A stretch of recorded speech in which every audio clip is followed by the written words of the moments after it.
pressure, elevation, and total heads.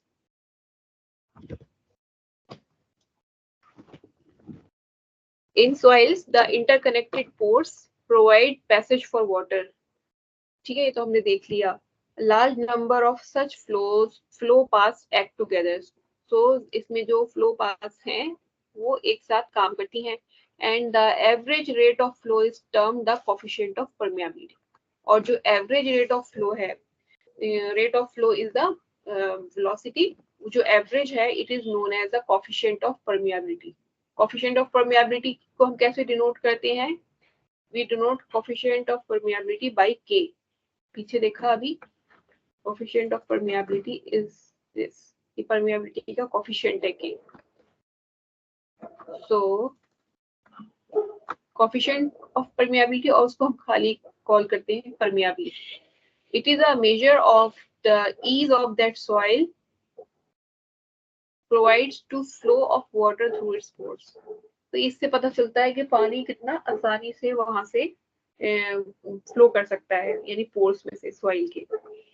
सो यहाँ पर इन्होंने ये दिखाया है कि एक सॉइल है, उसके अंदर इन्होंने एक इंसर्ट करा ट्यूब, और उसमें से जो पानी उस प्रेशर के थ्रू ऊपर आया है वो जो HW आ रहा है, इसको हम कहते हैं HW. ये रेड पिंक कलर का सॉइल सैंपल अज्यूम किया है. सॉइल सैंपल है, उसमें एक अपने वो रख दिया है ट्यूब ग्लास का. एंड ये तो आपने रखा बिल्कुल बॉटम तक, ठीक है, और एक रखा उसी सेम सॉइल सैंपल में हाफ वे तक, यानी उसको हमने HZ कॉल किया. तो अब जो वाटर हेड बना दैट इज HW, और ये हो गया HZ datum, and this is the total height. So at point A, the pore water pressure can be measured from the height of water in a standpipe located at that point. तो अभी यहाँ पर आपने एक bottom तक रखा है, तो इस पॉइंट A से अगर हम पोर वाटर प्रेशर मेजर करेंगे, so that is from the height of water in a standpipe located at that point. पूरा जो हमने पाइप डाला है उसकी हाइट ऑफ वाटर जो उसमें आया है उससे हम पोर वाटर प्रेशर निकाल लेंगे. So the height of water column is the pressure head. So ये HW क्या कहे, इसको कहेंगे HW is pressure head. तो pressure head का फॉर्मूला हुआ HW is equals to pore water pressure divided by gamma W. Gamma W is the unit weight of water, जो हम लोग हाँ रखते हैं 10 किलो न्यूटन पर मीटर क्यूब. अभी तक पिछली कैलकुलेशंस में जो हम लोग ने डायरेक्टली पुट कर दिया. If it is not given तो आप एज्यूम करते हैं कि गामा W जो है 10 किलो न्यूटन पर metre cube. To identify any difference in pore water pressure at different points, अगर आपको डिफरेंस निकालना है पोर वाटर प्रेशर में at different points, it is necessary to eliminate the effect of the points of measurement. With this in view a datum is required from which locations are measured.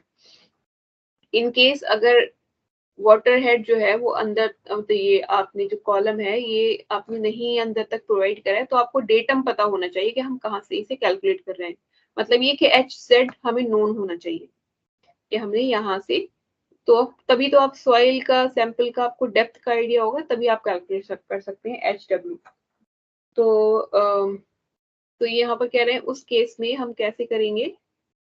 To identify any difference in pore water pressure at different points, it is necessary to eliminate the effect of the points of measurement. With this in view, a datum is required from which locations are measured. So the elevation head HZ, ये जो HZ है datum का, of any point is its height above the datum line. So यहाँ से ऊपर जो हमने column लगाया उसके नीचे से लेके datum, ये जो लास्ट लाइन है, ये इसको कहते हैं HZ.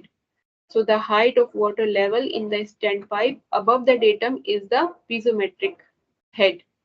इसे कहेंगे piezometric head, यानी पानी जो आपके कॉलम में आया वहां से लेके datum, यानी बिल्कुल जो हमारा स्ट्रेटा हमको नोन है वहां तक की जो हाइट है उसे कहते हैं datum.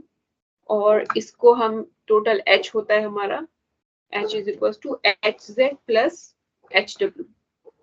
This is the formula for the total head.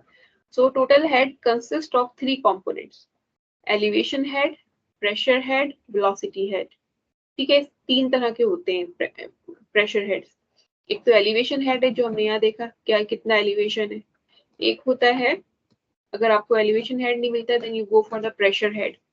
Pressure measure करके देन वी गो कि इस हाइट पे इतना प्रेशर है, इस हाइट पे इतना प्रेशर है। And the last one is the velocity head, कि पानी का अगर फ्लो इतना है कि आप इसकी वेलोसिटी चेक कर सकते हैं, तो हम फिर वाटर फ्लो के अकॉर्डिंगली उसको मेजर करते हैं। So the seepage velocity in soils is normally low. Velocity head is ignored. तो पानी as we know कि इसमें turbulent तो होता नहीं है, इसमें ज्यादातर velocity जो है पानी की laminar flow में बहुत मतलब comparatively slow होगी, तो उसे हम इग्नोर कर देते हैं velocity head को, and total head becomes equal to the piezometric head. तो इसलिए यहाँ पर total head जो है उसको हम कहते हैं piezometric head. Okay.